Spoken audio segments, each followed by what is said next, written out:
The Luigi Mangione case has a lot of people paying attention and looking for ways to shake up the system.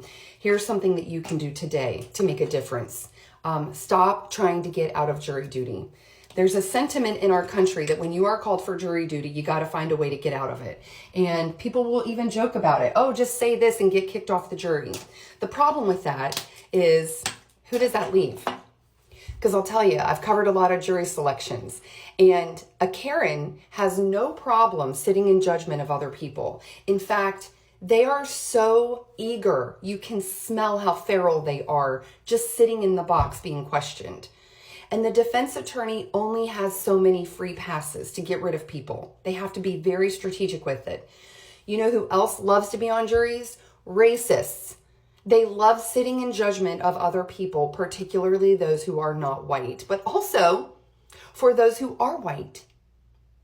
It is frightening, some of the things I have seen juries do, including the conviction of an innocent man who was later released from prison by the North Carolina Innocence Commission.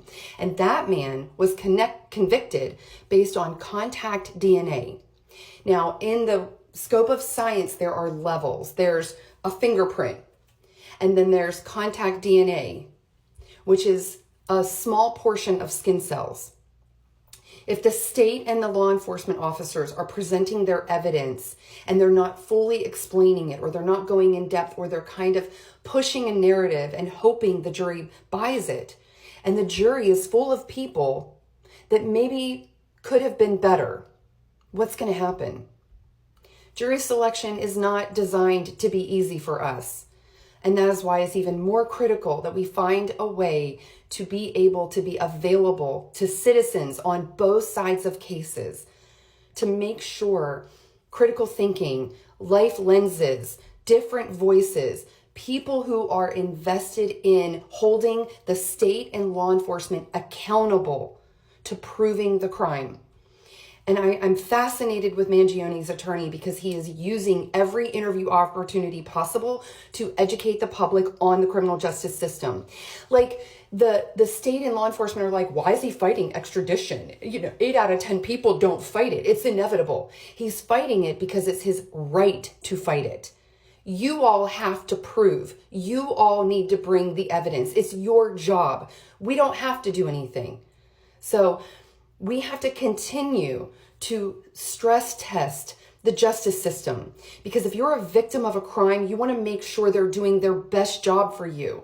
If you are accused of a crime, you want exactly the same. We are already seeing some contradictory statements that were released by the police. There's a smudged fingerprint. We've got some DNA in a water bottle found by the scene, and I'm deeply interested in the ballistics of a 3D printed because there are some online articles where Australia was seeing the emergence of 3D printed in the United States, and they were starting to show up there. Now, when a fires a thing, the metal on metal creates grids, ridges. They're called striations on the bullets. Striations on a casing can only go with one thing. It's so unique. But 3D printed pew-pews don't necessarily have that. They have other indications that you can trace back.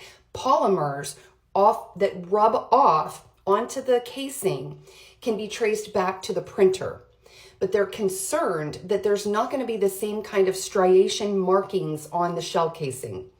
The other thing I saw was that the firing pin in 3D pew-pews would leave a unique mark.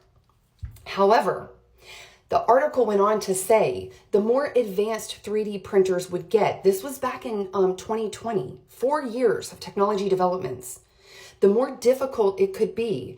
It is vital that we hold the criminal justice system accountable to good science, accurate science, complete science, and good investigations. And you do that by being on a jury.